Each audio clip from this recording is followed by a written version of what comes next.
Welcome everybody, welcome to another deck profile here on Power Staples. I am Teecee.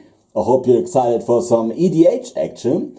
Today it's a great pleasure to show you my Queen Marchesa EDH commander deck, which is actually a pillow fort deck, but with tokens, which is very extraordinary to my mind. It also uses kind of like the same effects like other pillow fort decks will try to use, like all the enchantments, like Ghostly Prison and whatever, all the mass distraction spells, like in Madu colors, it's very common to use them. And it also uses the Monarch mechanic, which is a very unique mechanic, also some kind of like displayed in Conspiracy Take the Crown basically, which is very strong. So Queen Marchesa and many other cards of this deck have this ability that you will be able to become the Monarch. It says that whenever you are the Monarch, you get this kind of like emblem over there, and it has two abilities. One is during your end phase you draw a card, but it has also another ability, which is kind of like a downsize. Whenever a creature deals combat damage to you, its controller becomes the Monarch instead. So your opponent is able to get the monarchy away from you, which is very unlikely, of course. So what you can try to do is to protect your field with all these mass destruction spells, creature destructions and whatever, with all these other pillow fort cards, with all your tokens, all your creatures, to protect your castle so that your opponent is not able to slip through and deal combat damage to you with his or her creatures to get that monarchy. And if this happens, you can get it back very easily. For example, with creatures with death touch and whatever. So Queen Marchesa, she's kind of like the assassin that's trying to take the crown, trying to become queen. This is what the story is telling about her, but actually that's also kind of like the whole plan of this deck. That's what you're trying to do when you play this deck. Queen Marchesa is your commander. It's a 3/3 creature for 1 generic mana, 1 red, 1 white and 1 black. So converted mana cost 4. So it's the Mardu colors basically. She has death touch and also she has haste, which is very interesting. Haste is always good on your commander. This is very nice to keep in mind. And when Queen Marchesa enters the battlefield, you become the Monarch. So you get that emblem over there. And this is very strong, but what happens if your opponent takes the monarchy away from you? Well, then she also has an ability that reads at the beginning of your upkeep if an opponent is the Monarch, which possibly may happen, of course, especially during multiplayer and whatever.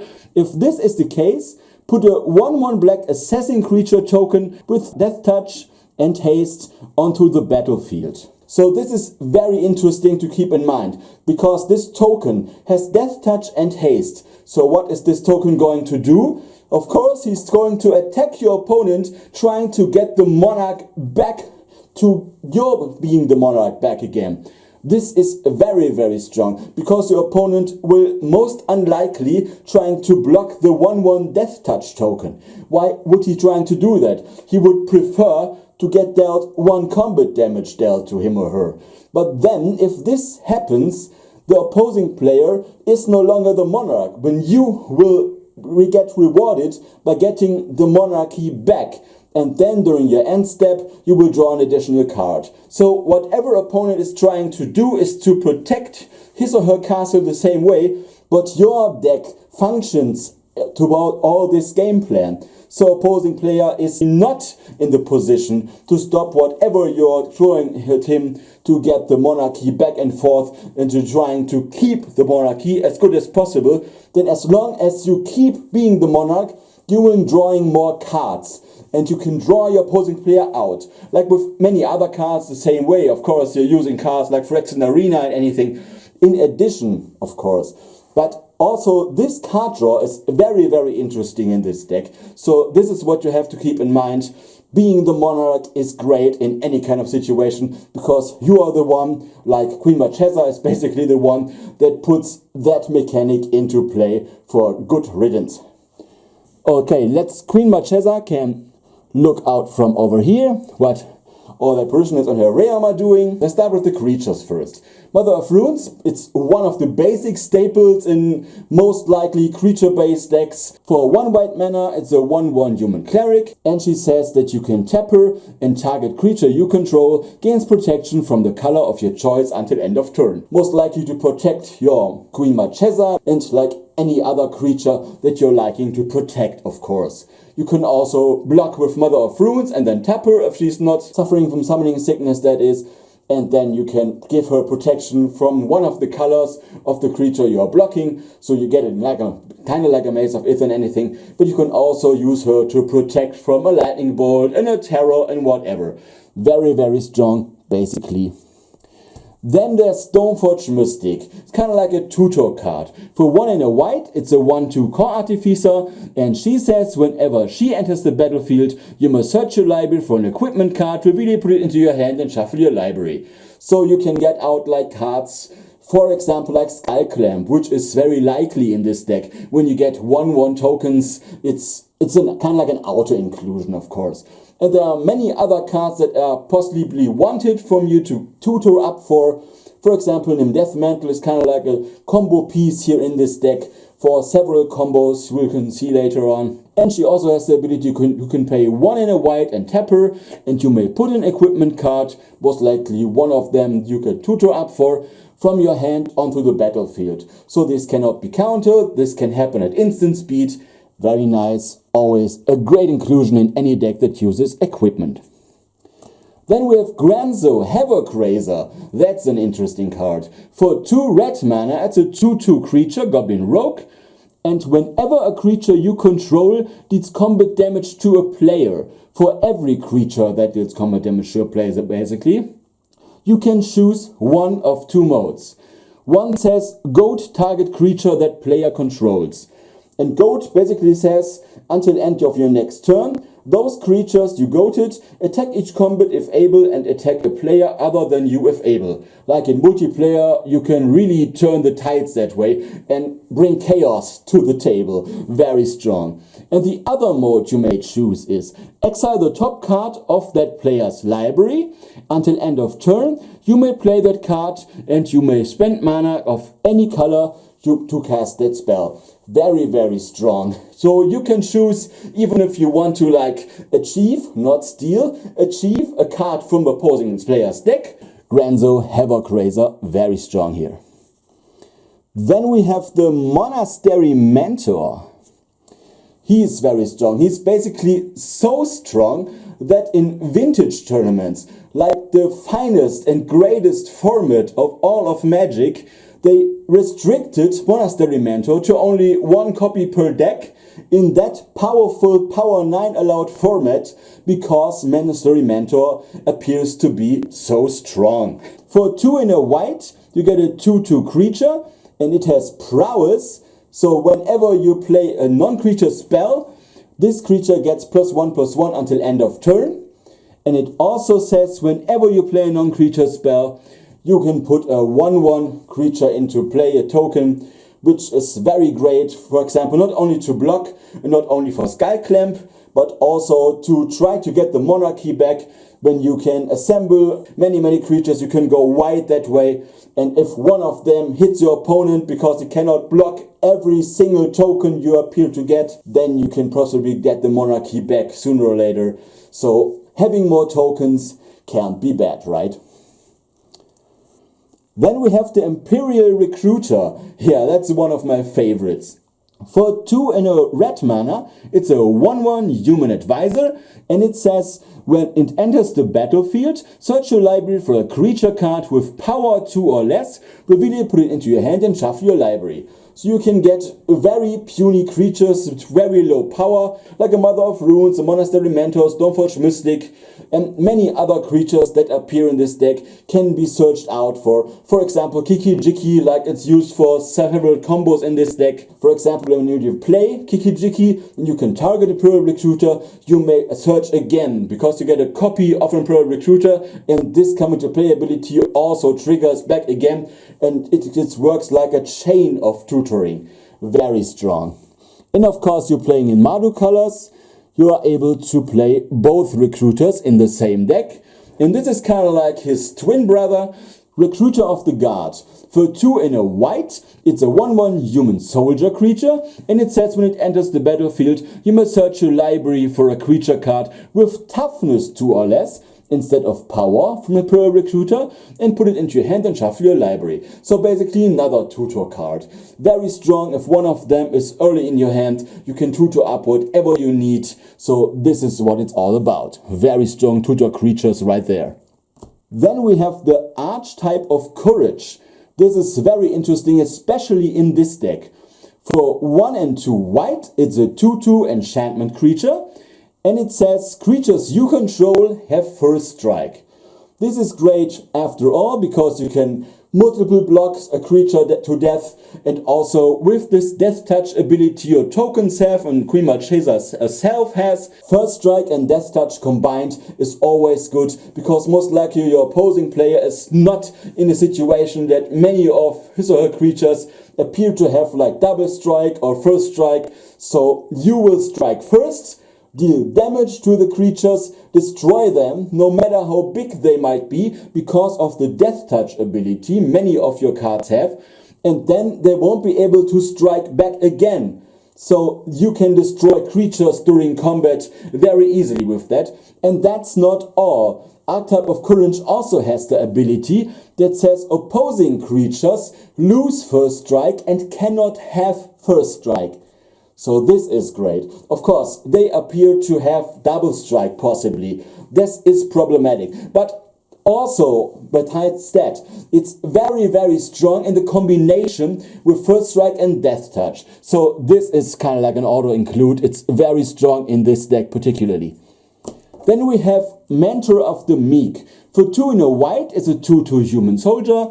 And it says, whenever another creature with power 2 or less enters the battlefield under your control, you may pay 1 generic mana, and if you do, draw a card.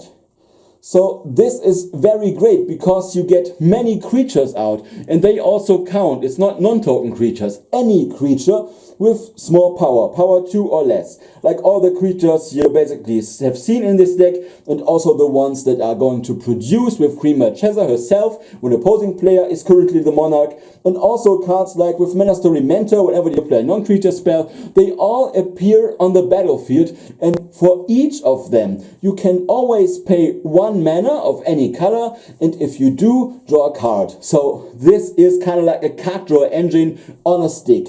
Very strong in many decks, and also in this one. Very good in here. Also tutorable, for example, with the recruiters if possible. Then there's Royal Assassin.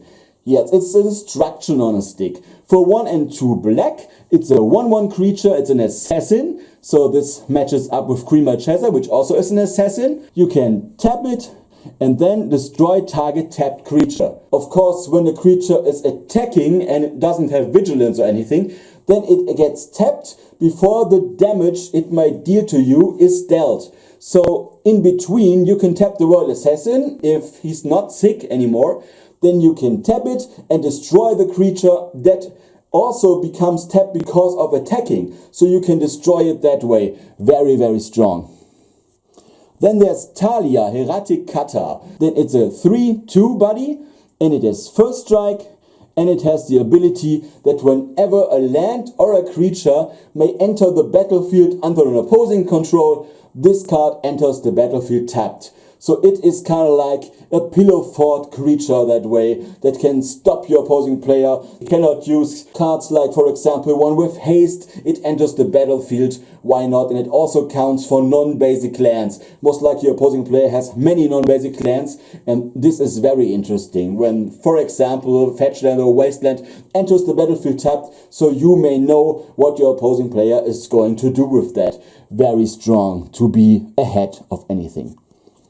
Then we have the Ophiomancer. For 1 and a black, it's a 2/2 human shaman, and at the beginning of your upkeep, if you control no snakes, which most likely will be the case, then put 1/1 black snake creature token with death touch on the battlefield.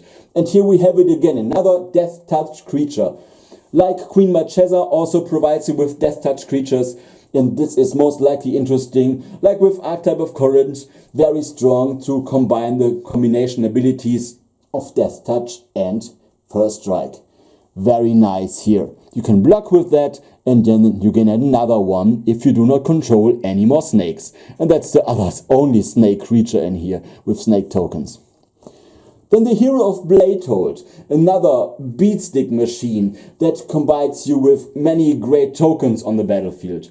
For 2 and 2 white, it's a human knight, it's a 3/4 creature, and it basically has Battle Cry that says whenever it attacks, then all your attacking creatures get +1/+0 until end of turn.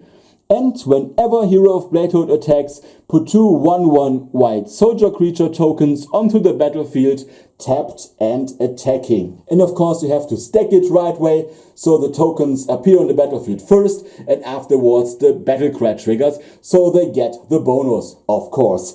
And that's very strong. For 4 mana you can get a great amount of power on the battlefield. And it also comes in the form of 3 creatures.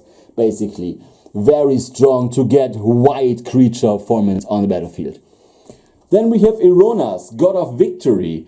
For 2, a red and a white mana, it's a legendary enchantment creature god. It's indestructible, and it turns into a creature as long as your devotion to both white and or red is 7 or more. And it is 7/4, 7 strength, very strong. And creatures you control have menace.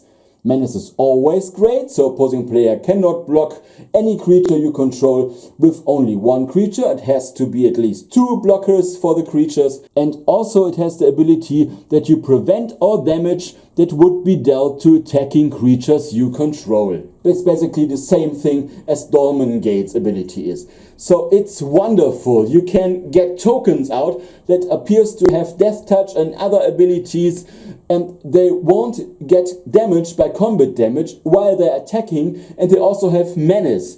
This is wonderful. So most likely your opposing player prefers to get the damage through and not blocking the creatures. And then you will get your monarchy back and keep having the monarchy, because if it happens that Ironas turns to be a creature, then it's a 7/4 indestructible blocker. It's most likely always turning into right in your favor wherever you like it. Ironas is a very great god in this deck.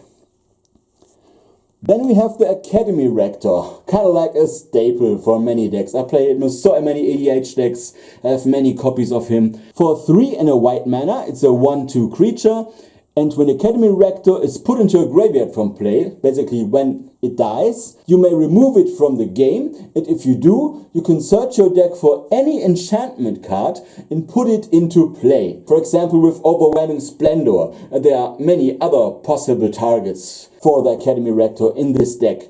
So this is very, very great. Then we have Mishikonda, Truth Seeker.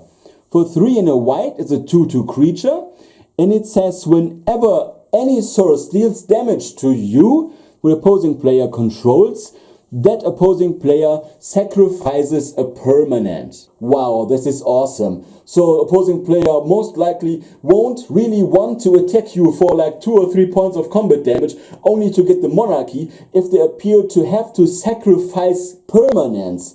Wow, no one wants that.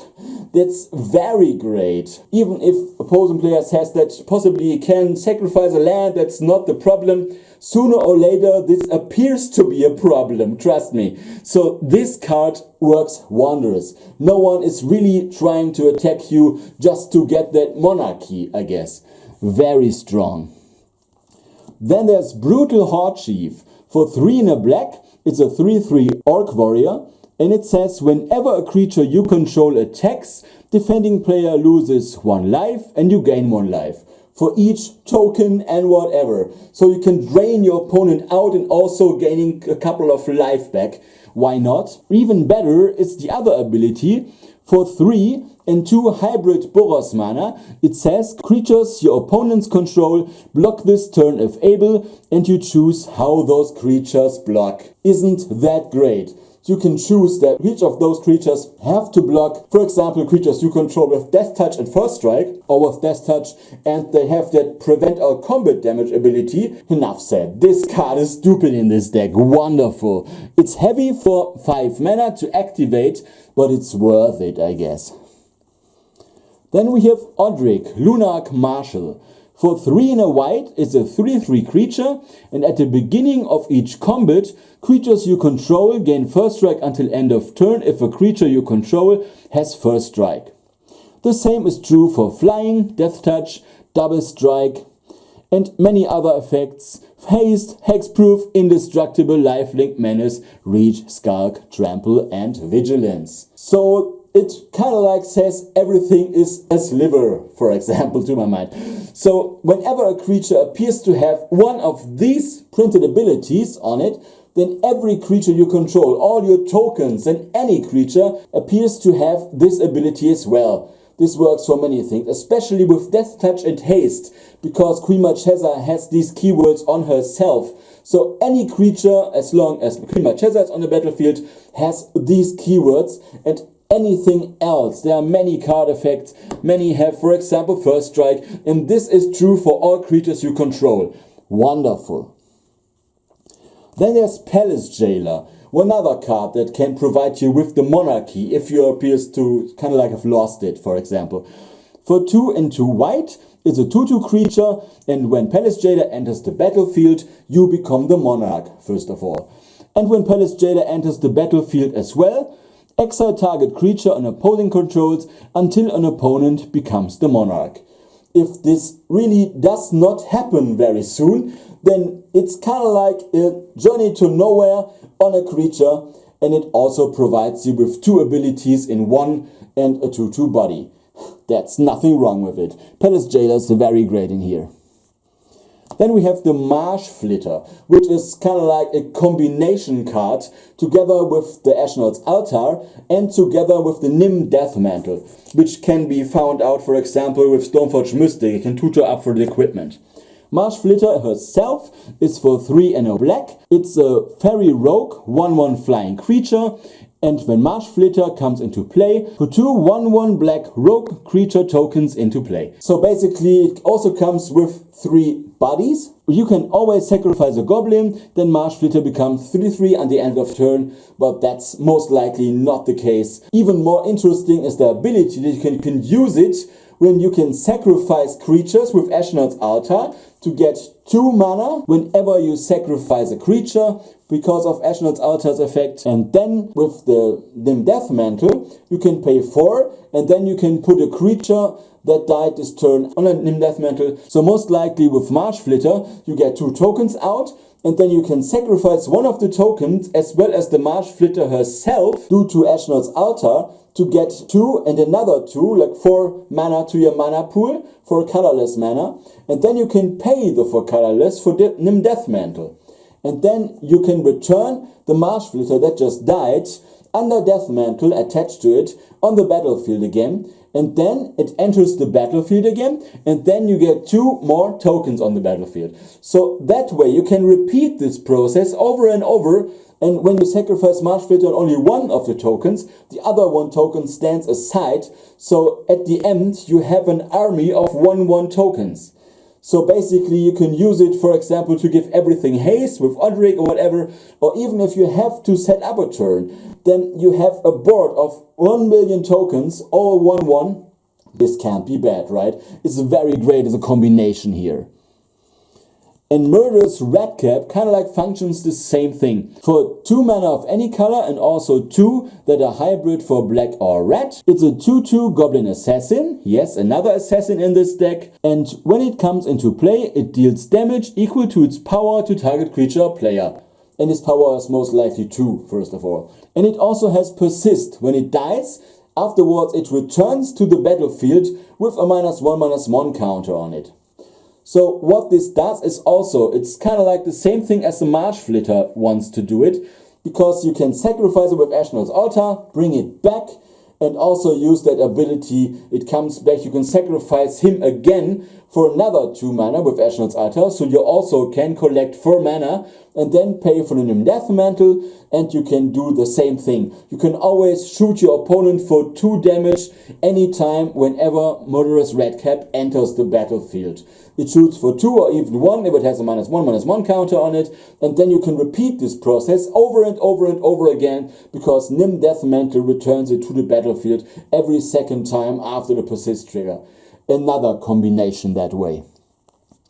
Then there's Ankle Shanker. Yes, an auto include in this deck.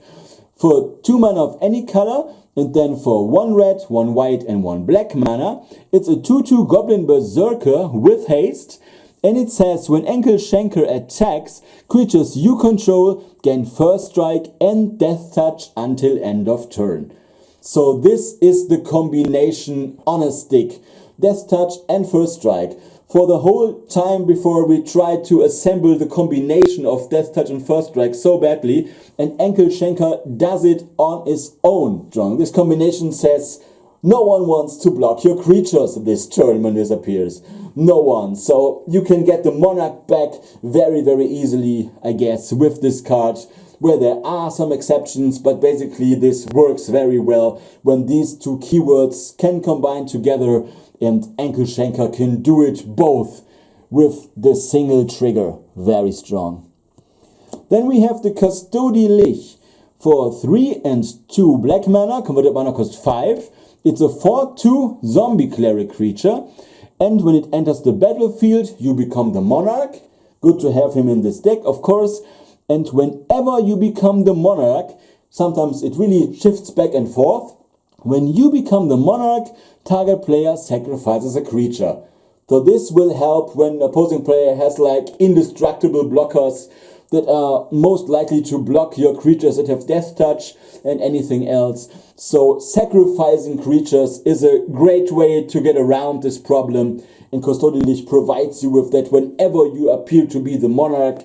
Very great in this deck. Needs to be in here. Found his home in the Queen Marchesa deck, I guess. Then we have Kazul, Tyrant of the Cliffs. For 3 and 2 red mana, it's a 5/4 creature. And it says, whenever a creature attacks you, you get a 3/3 token on the battlefield. You really want to set up many tokens to go wide and to kill somebody, most probably. Very strong. Then we have the Archfiend of Depravity. Another great way to stop your opponent from having many creatures to block. For 3 and 2 black, it's a 5/4 creature. It's a flying demon.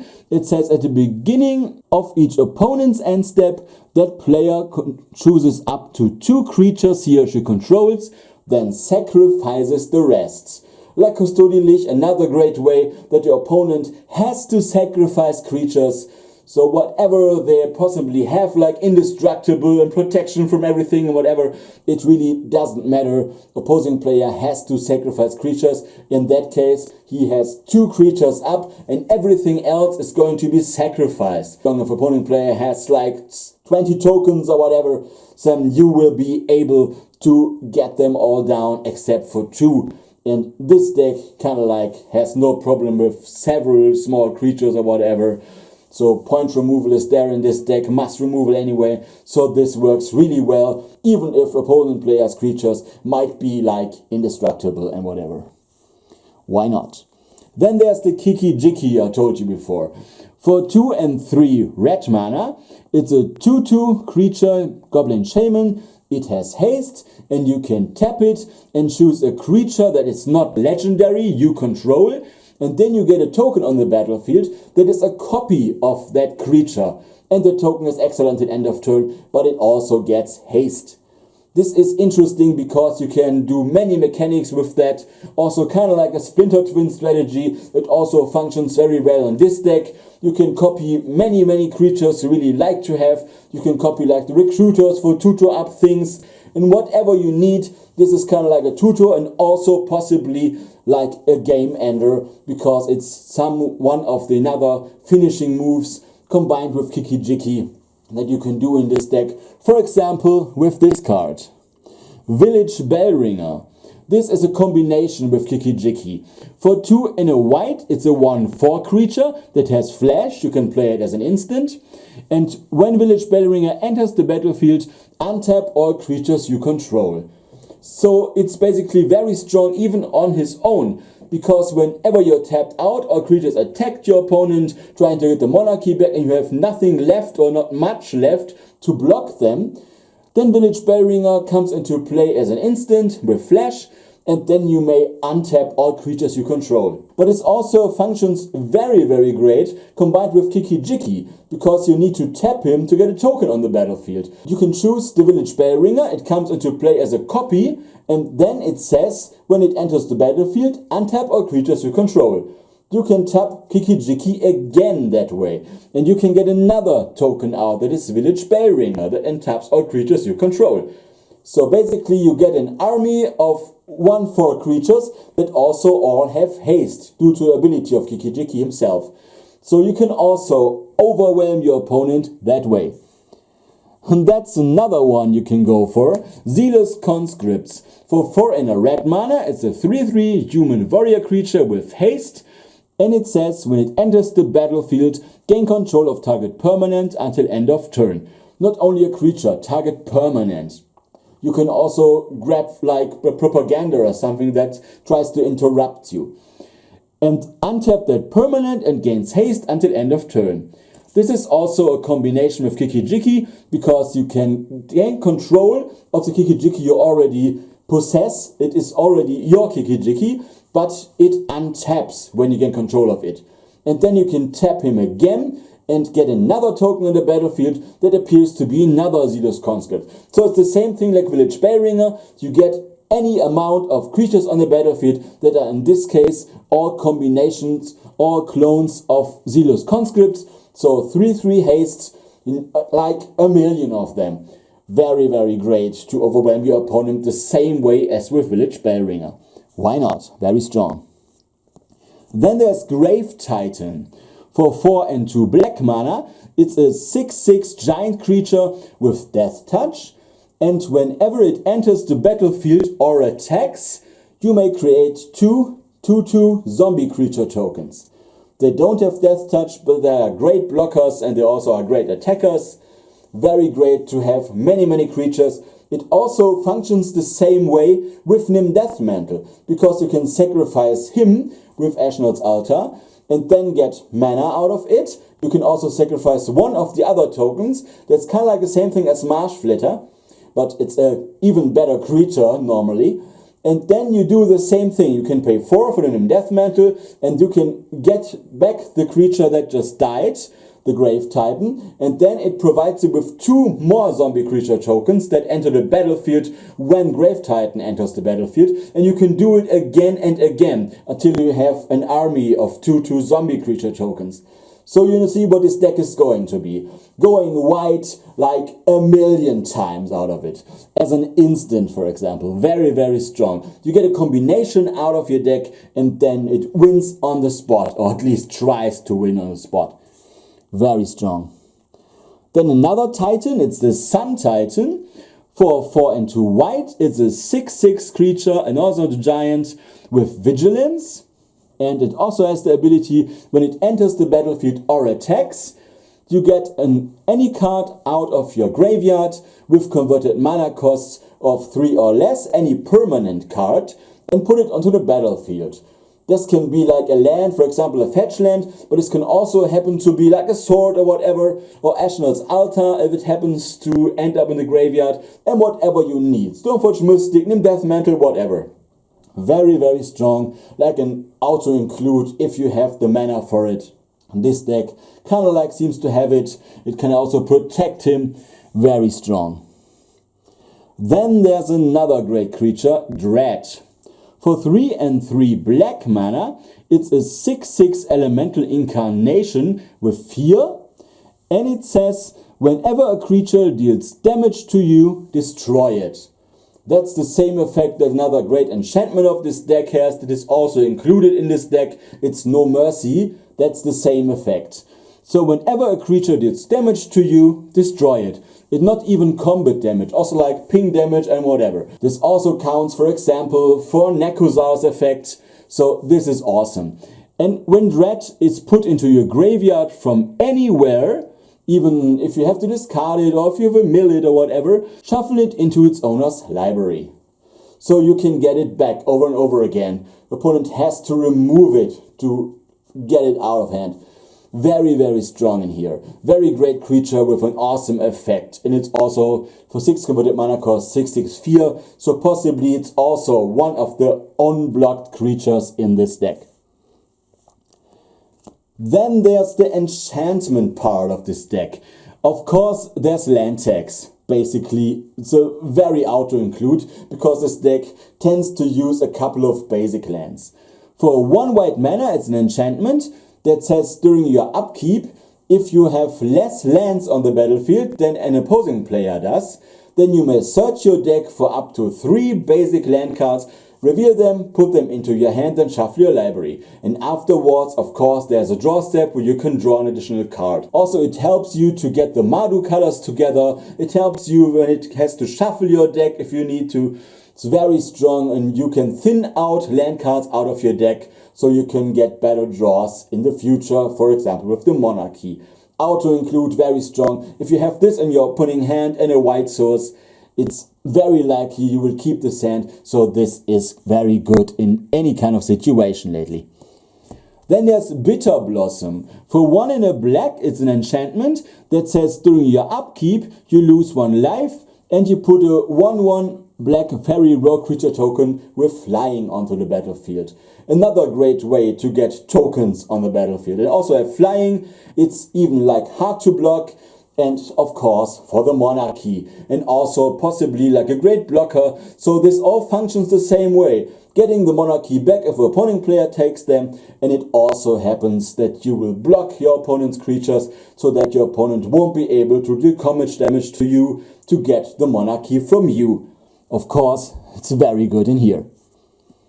Then there's Authority of the Councils. For 1 white mana, it's an enchantment that says creatures your opponent controls enter the battlefield tapped. That's the pillow fort part right there. It also says whenever a creature enters the battlefield under an opponent's control, you gain 1 life. That's an added bonus in here. Cards like Karlov really needs that 1 life ping right there, but it's really only added bonus. It's there to stop opponent's creatures like having haste and whatever. So there are many cards possibly like, let's say, all lands you control are 2/2 creatures and attack this turn and whatever. So you do not want that. You want to keep your Monarchy up, and this helps you that your opponent player doesn't get creatures with haste out and something like that. So it won't surprise you. Very good to keep everything in check and keep your realm safe from intruders. Blind Obedience functions the same thing. For 1 in a white, an enchantment that says artifacts and creatures your opponents control enter the battlefield tapped. Kind of like the same effect. Even includes artifacts. And it has Extort. You can possibly pay 1 white or black mana whenever you play a spell. And if you decide to do that, each opposing player loses 1 life and you gain 1 life. Why not? It's an added bonus here. Then Oblivion Ring, no doubt, for 2 in a white. It's an enchantment that says when it enters the battlefield, remove any non-land permanent from the game as long as the Oblivion Ring stays in play. Then if it is removed, opponent player gets the card back. Sure. Then we have Phyrexian Arena. For 1 and 2 black, it's an enchantment that says at the beginning of your upkeep, you draw a card and you lose 1 life. Basic. This is also like a staple in EDH decks to get card draw going. Then there's Ghostly Prison, another pillow fort part. For 2 and a white, creatures can't attack you unless the controller pays 2 for each creature attacking you. So this says opposing player has a hard time dealing many amount of combat damage in forms of small creatures to you. Very good here. Then there's that No Mercy. For 2 and 2 black mana, it's an enchantment that says whenever a creature successfully deals combat damage to you, or especially deals any kind of damage to you, destroy it. So this is the same effect as the Dread has. very strong. Opposing player is unlikely to attack you if you have no mercy up, because they will lose creatures. Very strong. They won't attack you. You will keep your monarchy up. Best of things here. Very great. And there's Anointed Possession. It's basically like Parallel Lives for white mana. For 3 and a white, it's an enchantment that says whenever you get 1 or more tokens on the battlefield, you get double the amount of that number of tokens on the battlefield. So it's like Parallel Lives. You get many more tokens out. This is what you really want to do. And then there's Righteous Aura. For 1 and a white, it's an enchantment that says you can always pay 1 white and pay 2 life, and then prevent all damage to you from any one source. Why this is good? Because you do not take combat damage due to the habit that you have to give your monarchy away. So you pay life, you prevent the damage, even if it's less, it's even maybe 1 damage or whatever. You always seem to try to do that, because that way you won't have to give away your monarchy. That's the whole thing. Also, that delaying shield functions the same way. For 3 and a white, the enchantment says whenever a source would deal damage to you, you can put that many counters on the delaying shield. It prevents that damage, and then during your upkeep you get that many damage from the delaying shield dealt to you. But delaying shield is not combat damage from your opponent, so you won't lose the monarchy the same way again. So very, very interesting here. You simply delay the damage. It's kind of like it's the same thing. You can also pay mana to stop you from taking that damage from the delaying shield, but normally it's not the case. It's even more interesting to say that you won't take damage that way from opposing players that are attacking you with creatures with combat damage. So your monarchy is safe from there. And then there's Splinter Twin. For 2 and 2 red mana, it's an aura that enchants a creature you control, and enchanted creature has, you can tap it, put a token onto the battlefield that's a copy of a non-legendary creature you control, and that token has haste, exile at the beginning of the next end step. It's kind of like the same thing as Kiki does. You can get great targets and have great values, and also be able to end the game very fast on the spot if this happens to be like a Village Bell Ringer or Zealous Conscript and whatever, so you can get out many creatures. It's kind of like the same thing, just like Kiki does. And then we have Assemble the Legion. For 5 converted mana cost, for 3 a red and a white mana, it's a red-white enchantment that says that during your upkeep, you put a master counter on Assemble a Legion, and then you put X 1/1 white and red soldier tokens onto the battlefield with haste, where X is equal to the number of master counters on Assemble the Legion. So basically this is another card to go big and wide, to get many creatures on the battlefield, and then possibly break through and get your monarchy back the same way. Then there's Overwhelming Splendor. That's one of the cards you can possibly try to get out with Academy Rector when it dies. You can remove him and then get this card out without paying its mana cost possibly. But even if you have to pay the mana cost, sometimes it's very worth it. It's an enchantment for 6 and 2 white, and it says that you can enchant target player. It's a curse actually, and you can enchant your opponent, especially in a 1-on-1 game. Of course, your opponent is the one you target for, otherwise you will have to choose one. And then that player that is cursed, and all creatures he or she controls become 1/1 creatures that have no abilities. Instead of their original abilities, original value, and also size, they are 1/1 creatures, very puny, like humanity. It's kind of like the same effect.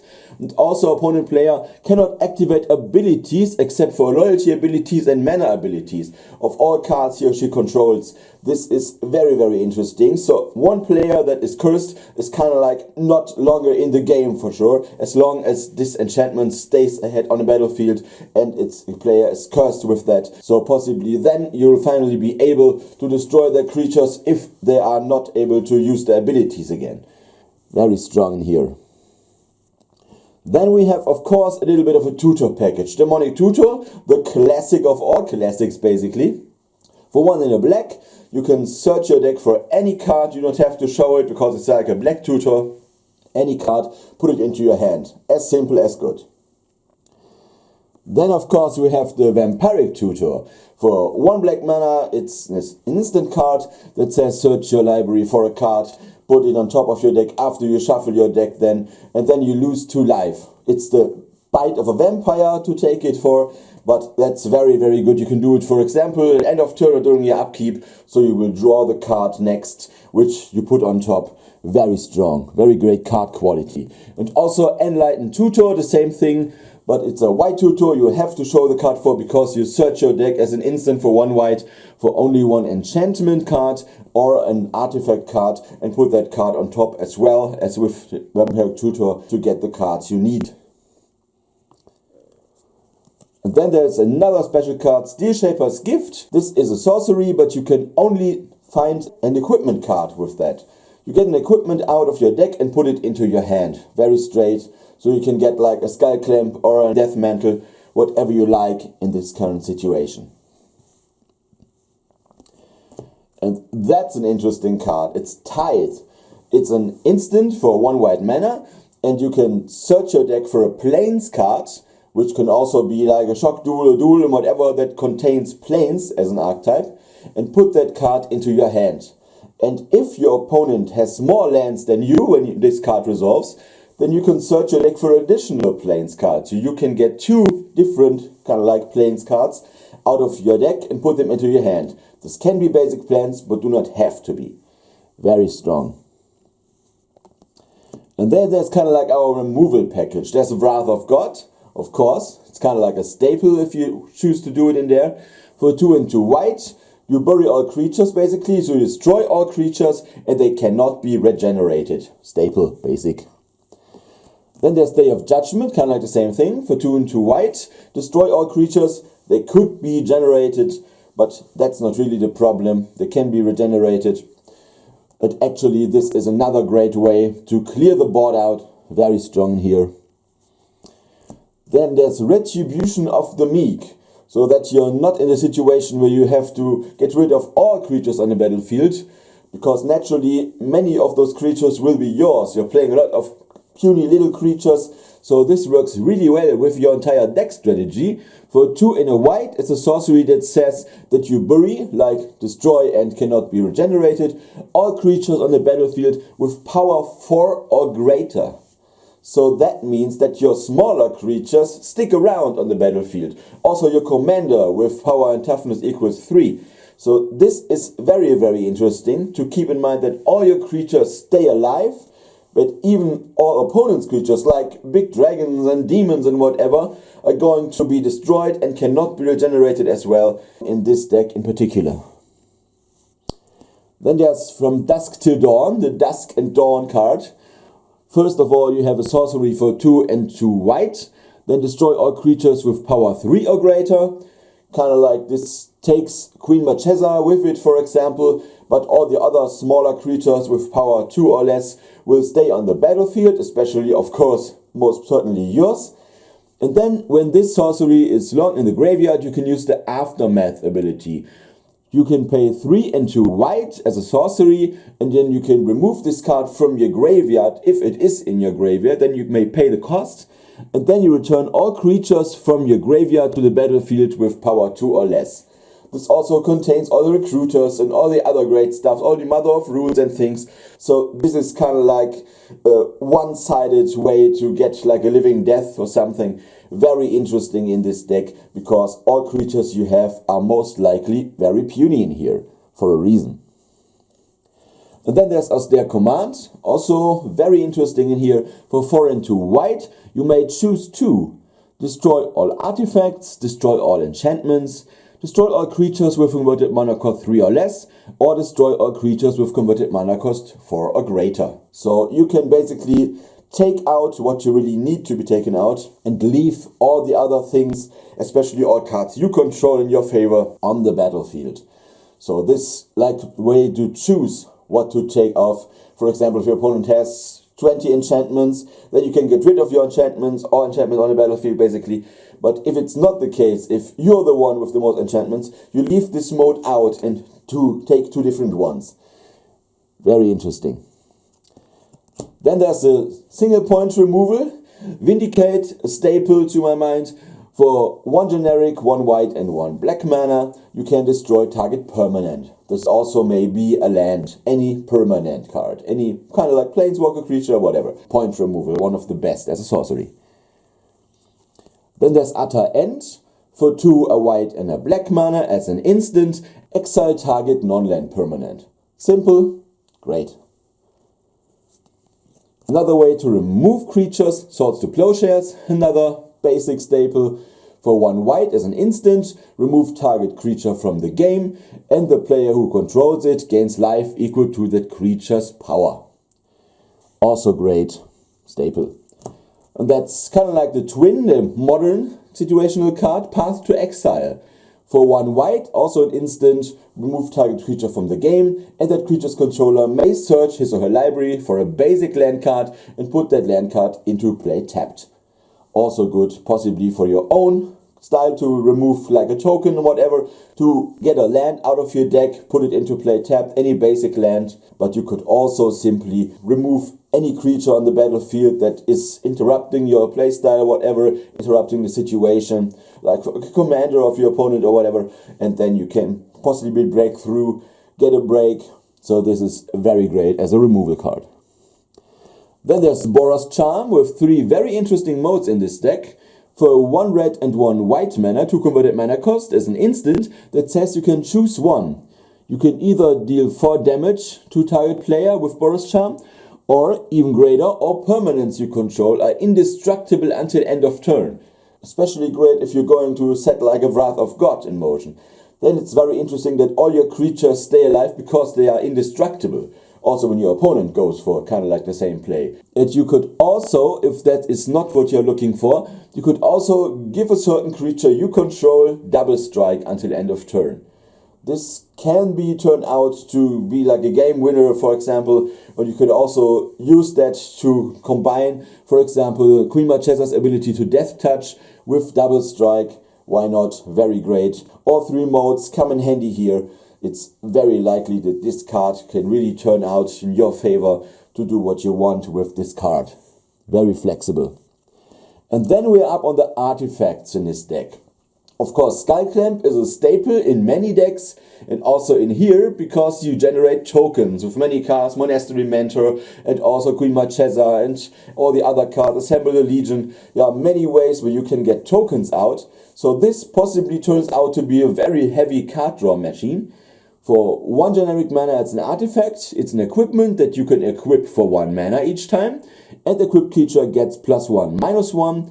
And whenever equipped creature dies, you draw 2 cards. This is very interesting, especially when you're going to block with a Death Touch creature or something, or opponent do not really want to block that, so you can break through. You do another point of damage, 2 to the +1/-1, and then you will be able to get the monarchy as soon as possible. And you can afterwards, after your combat phase, you can possibly switch that equipment, equip it to another creature that has not attacked, that is not tapped, and then you can kind of like block something to be guaranteed to get your cards, most certainly. Very great. And then there's the Death Mantle of Nim, the Nim Death Mantle.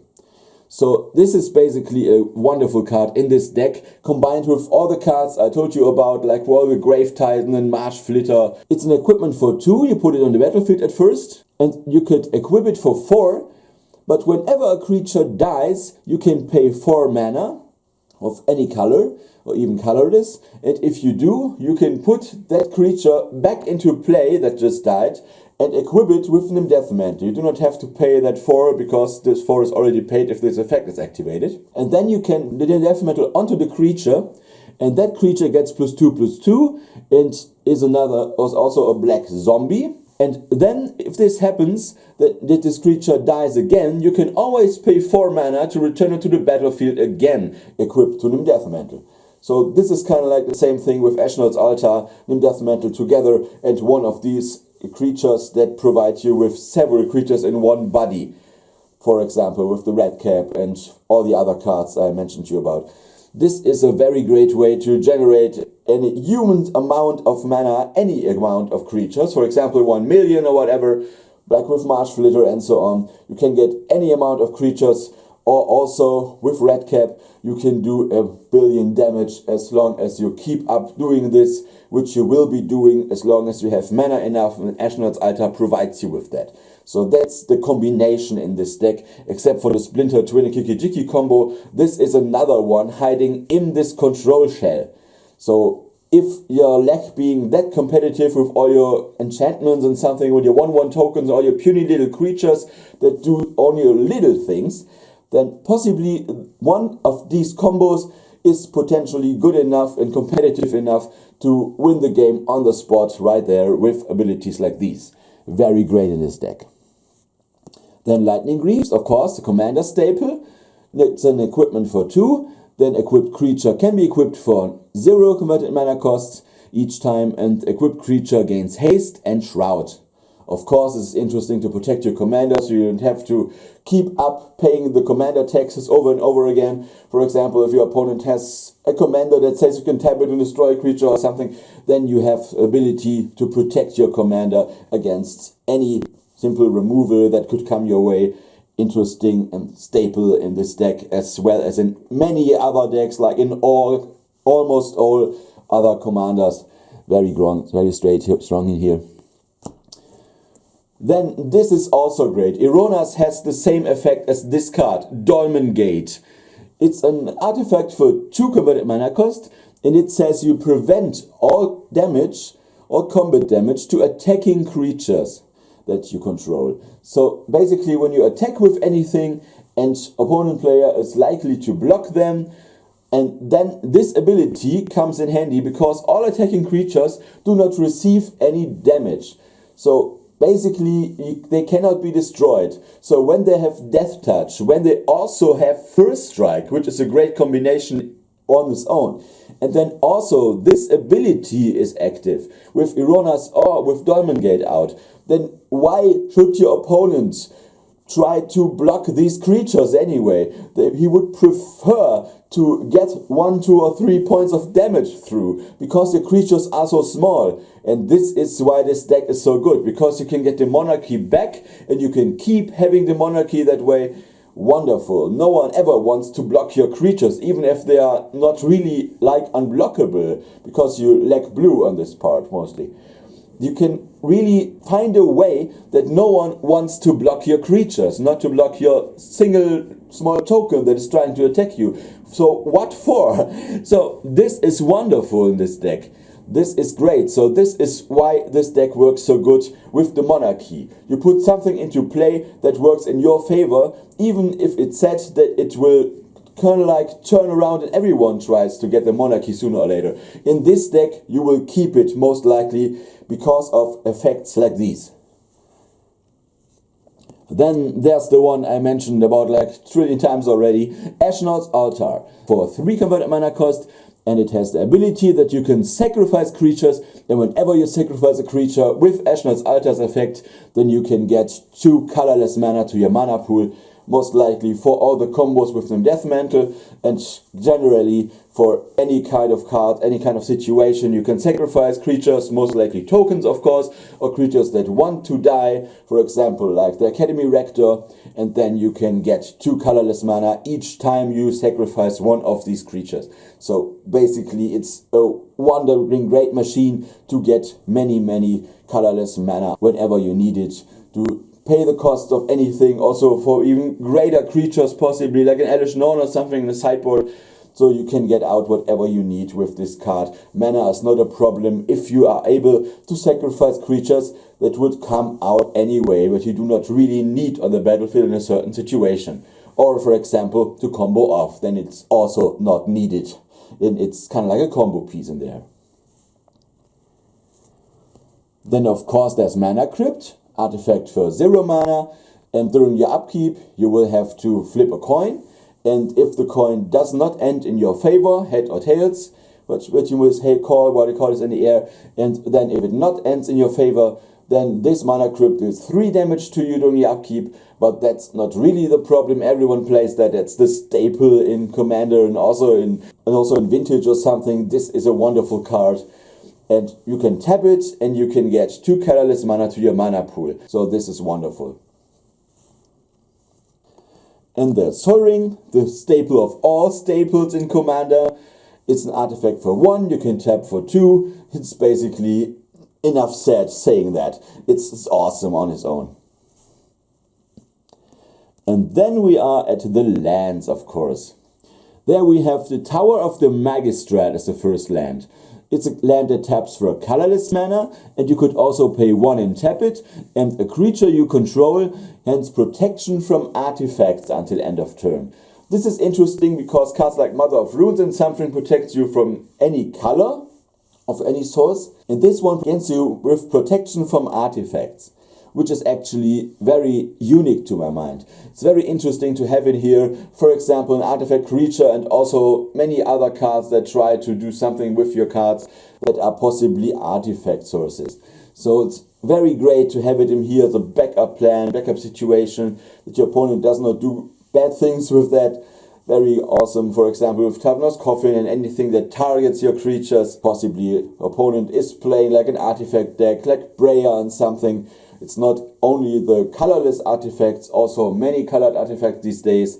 Many artifact creatures like the Reti in something plays, for example, a Wormcall engine. And then it's great if you could possibly block that and slip through that because it has protection from artifacts. Then there's Throne of the High City. Well, that's a land-based way to get the Monarch if you really need to have it, if you lack having it. It's a land that taps for 1 colorless. You can also pay 4 and tap and sacrifice the Throne of the High City, which you most likely won't do unless it's really necessary, but that's why it's in here. And then if you do, you become the Monarch. So that's another great way. It's the last way to get the monarchy for any kind of situation that your opponent won't not even get the chance to draw a single card. You could always pay 4 and tap it and sacrifice it, and you become the monarch on the spot, because many of the other cards that do that needs to be played during your turn. For example, most of the cards are creatures in this deck, and then it's the great way to do it like as an instant, becoming the monarch if you really need to. Great way in here. Also, it's the great throne of the Queen Marchesa. Then there's Mystifying Maze. Of course, many other ways like the original Maze of Ith are even better, but sometimes this deck has the mana for it. But if you try to do a Maze of Ith in here, please do that. It's even better, of course. Mystifying Maze is a land that taps for 1 colorless mana, where Maze of Ith won't do that. And it says you can pay 4 and tap it and exile target attacking creature opponent controls, and at the beginning of the next end step, return that creature tapped under the battlefield under its owner's control.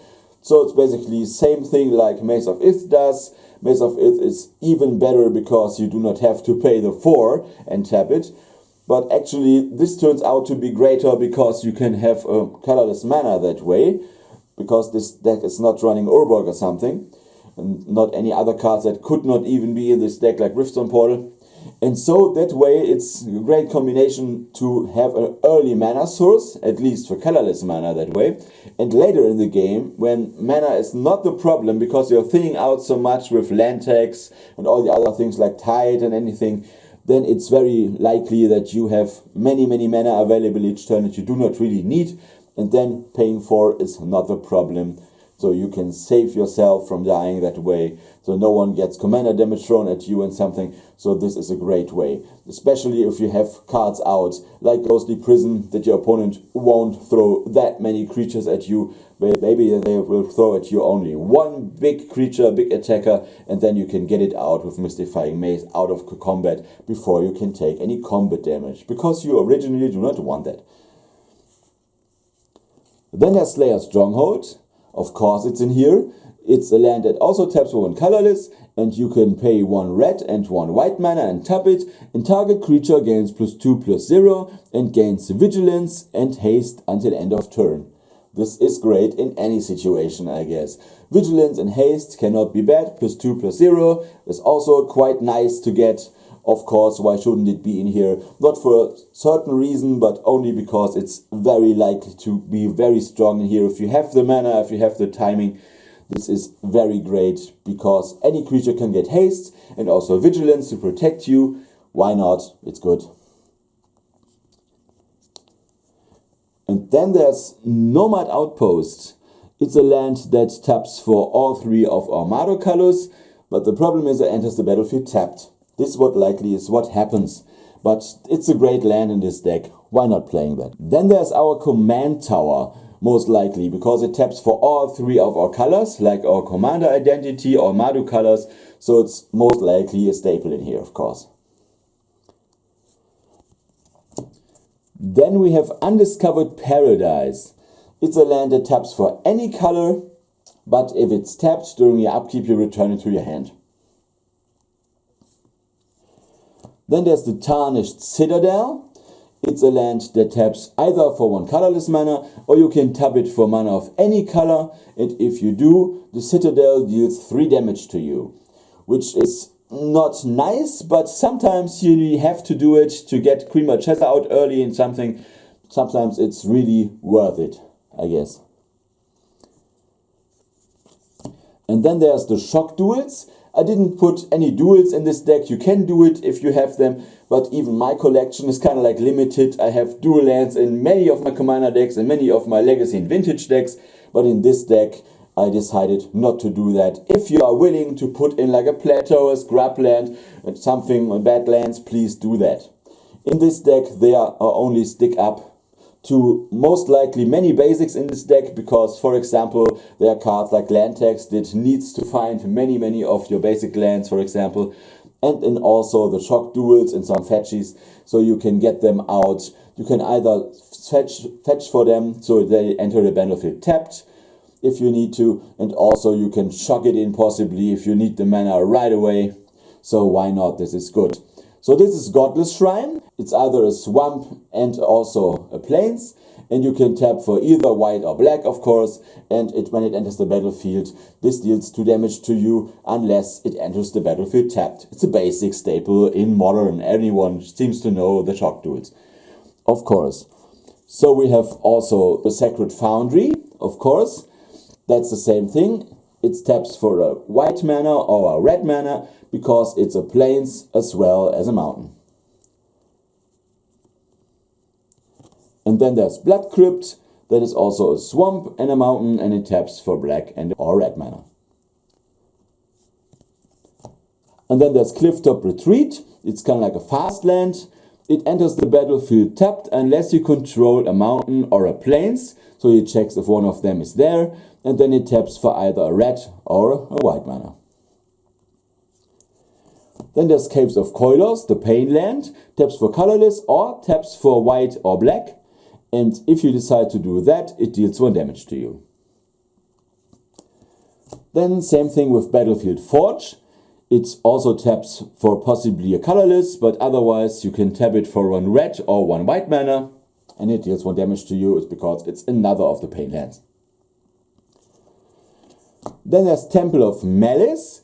When it enters the battlefield, it enters tapped, and then you can scry 1. So you look at the top card of your library and decide where to put it on the bottom or to leave it on the top. Very good to get a little bit of scry there. And then there's the Mortuary Mire. That land enters the battlefield tapped. You can tap it for 1 black mana, and when it enters the battlefield, you may put your creature card on your from your graveyard on top of your deck, if you decide to do that. Do not have to do it, it's a May effect, but it's very likely to do that if a creature died that you really want to have on the battlefield. It's kind of like a graveyard tutor for creatures, to my mind, so it's very likely to do that if you lack a creature that already died or it has to be discarded or anything. So this gets very great. And then there's Ancient Tomb, of course, a land that does not tap originally for any other amount of mana, but you can tap it for 2 colorless, and if you do, this Ancient Tomb deals 2 damage to you. But it's most likely a great way, like it's kind of like a commander staple, because you can get many mana that way. You can get ahead on mana with 1 land drop to get many cards out. For example, if your commander has higher commander taxes, then it's very likely to be very good in this deck naturally. Then there's Temple of the Failed God, of course, as long as you have 5 or more lands, which one of them can be Temple of the Failed God himself.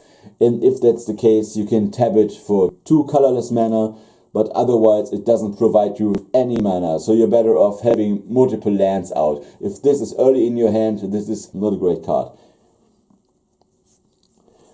Then there are some fetch lands. You can of course run every fetch land you can possibly try to fit in there, but I only put in here a few in here. Windswept Teeth. You can pay 1 life, tap it and sacrifice it, and then you may search your deck for a plains or forest card. Of course there's only plains in this deck, there's no forest in here of course, but you can get any plains out. For example, you can get out your Sacred Foundry, or you can get out your Godless Shrine, whatever you seek for, very much likely to put in this deck. You can also get a basic plains of course. And then there's Bloodstained Mire, same thing. You can tap and sacrifice it, pay 1 life, and you can search your deck for a swamp card or a mountain card, which can also be like a Blood Crypt and a Godless Shrine, and also a Sacred Foundry because it's a mountain. You can get out whatever you seek here. And these are some of the budget fetch lands, I guess. Terramorphic Expanse. You can tap and sacrifice it. You can search your library for a basic land card, put it into play tapped, of course. And that's its twin, Evolving Wilds. Same thing, also you can search your deck for any basic and put it onto play tapped. And then there are the other basics in this deck. I run 4 plains and 5 swamps and 2 mountains. That's the count I run in here. And then we have a sideboard after all. That very strong pile in here. First card here is Elishnorn Grand Cenobite. For 5 and 2 white, it's a very high costed creature, but it has Vigilance as a 4/7 body, legendary creature Praetor, and it says that all creatures you control get +2/+2, which is great because many of our creatures are very small, also the 1/1 tokens and whatever, so this gets very big if you have this. And also creatures your opponent control gets -2/-2. So it's very interesting because many creatures are going to die that way, so this is great in the current situation. And then there's Skyline Despot. Also wonderful, but even heavy converted mana cost, so it is in the sideboard because most likely you do not know what you're playing against. Sometimes you're playing as a prison deck, a stacks deck, where you have to sacrifice permanents, or when an opponent player plays cards like Armageddon, Ravagers of War, when you do not have lands, all lands you control are destroyed. If you do not have your single Boros Charm up, then it's very problematic for this deck to keep up having many mana sources this way.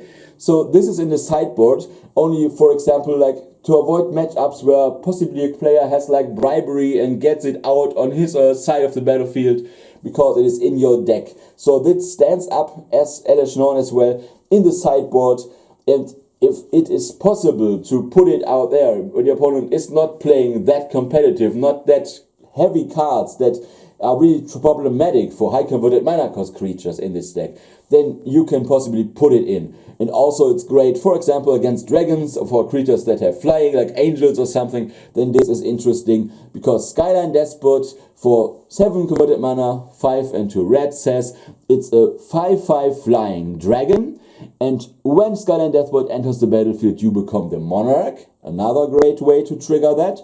And at the beginning of your upkeep, if you are the monarch, put a 5/5 red dragon creature token with flying onto the battlefield. So this kind of like copies in terms of body and flying ability. So you can get multiple creatures out every turn when you keep being the monarch, which you most likely are trying to do anyway for certain reasons.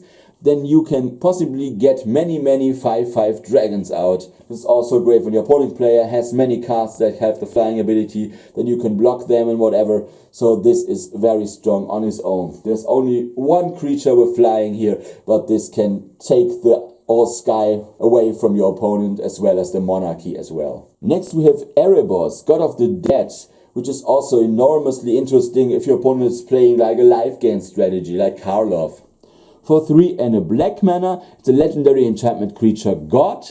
It's a 5/7 indestructible, and as long as your devotion to black is less than 5, Erebos isn't a creature, but you can easily turn it on in this deck. And your opponent can't gain life, this is what the ability of the enchantment basically is, and you can always pay 1 and a black and pay 2 life to draw a card. So this is kind of like a card draw engine, possibly an indestructible god creature. Then there's Aven Mind Sensor, small little bird wizard, 2/1 with 3 converted mana cost. It has flash, it's flying, and if an opponent would search a library, then that player searches the top 4 cards of that library instead. This also is great, for example, if someone is playing like cards like bribery and acquire on you, then he can only search the top 4 cards of your library. But also works on his or her library when they are trying to get a tutor out or trying something like a fetch land, then only the cards they may search up are the top 4 cards of the certain library. Very strong, especially if you can flash it in to surprise your opponent with that. And then there's Kambal, Console of Allocation. For 1, a white and a black mana, it's a creature, 2/3, that says whenever an opponent casts a non-creature spell, that player loses 2 life and you gain 2 life. This is even great for like a storm strategy, where your opponent is most likely playing many cards. Or like a control deck, when all they can do is disrupt you with destruction of creatures and counter spells and something. As long as this card is out, then opponent loses 2 life each time he or she tries to do that, and you gain 2 life. So the opponent cannot really burn you out with burn spells or something. Burn strategy is not good in Commander anyway, but it is also not working with this card on the battlefield. And it's also most likely great against storm decks. He cannot really do that. And then there's Hide and Seek, another great card. This is a card that cannot be fused. It's one of the earlier cards there. You cannot fuse them. You can only choose which of these 2 sides you're going to play out when you have this card in your hand. For white and a red mana, you can use Hide. You can target any non-creature permanent and any non-land permanent and put it on the bottom of its owner's deck. But you could also use the Seek ability for 1 white and 1 black. You can search your opponent's deck for any card and remove that card from the game. And there's Rector's Charm, why not? For 1 black and 1 red mana, it's an instant. You can choose one, exile all cards from target player's graveyard. So this is most likely used for this. But you could also choose to destroy target artifact, or also each creature deals 1 damage to its controller. Which is great if your opponent player has like 20 creatures. It's very interesting. Then we have Disrupt Decorum. For 2 and 2 red mana, you goad all creatures you don't control. Until your next turn, those creatures attack each combat if able and attack a player other than you if able. So you can really bring chaos to the battlefield. Everyone has to attack someone else that is not you. And this is great because nothing stands in the way. They all have to attack when this ability resolves of this sorcery effect. And then there's Mark of Asylum. It's an enchantment for 1 and a white that says prevent all non-combat damage that would be dealt to creatures you control. Like, for example, burn spells that says deals X damage or 4 damage or 3 damage to all creatures. So this damage is prevented. Then we have Mind Slash. It's an enchantment for 1 and 2 black. And enchantment says you can always pay 1 black and sacrifice a creature. Then an opponent has to reveal his or her hand. And then you choose any card from that. It can also be a land possibly. Search your opponent's hand for any card and this player discards that card. And you can only use this ability only at a certain time where you could play a sorcery. But that's not the problem. You can sacrifice like small creatures, like everything you do not want, like tokens. And then you can rip your opponent's hand off with this card. You can do it multiple times per turn as long as you keep up having a black mana and sacrifice a creature. And this is strong because you can get out all of your opponent's like solutions from the hand. You can get a free peek at your opponent's hand that way. And you could also possibly rip off lands.